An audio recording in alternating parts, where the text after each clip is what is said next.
আগুন ধরে গেছে।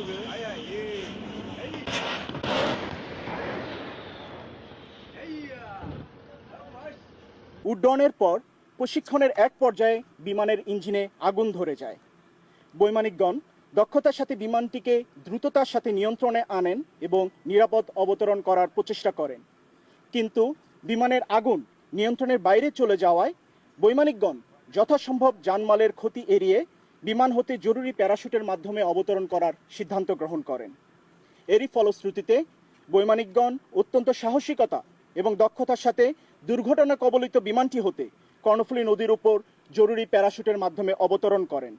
বিমানটি লোকালয় এবং জনবসতির কোনো ক্ষতি না করে কর্ণফুলী নদীতে বিধ্বস্ত হয়। যখন ট্রেনিং বিমানটার মধ্যে আগুন লেগেছে, যে মুহূর্তে আগুন লাগছিল ইচ্ছা করলে তখন ওরা ওখান থেকে প্যারাসুট জাম্প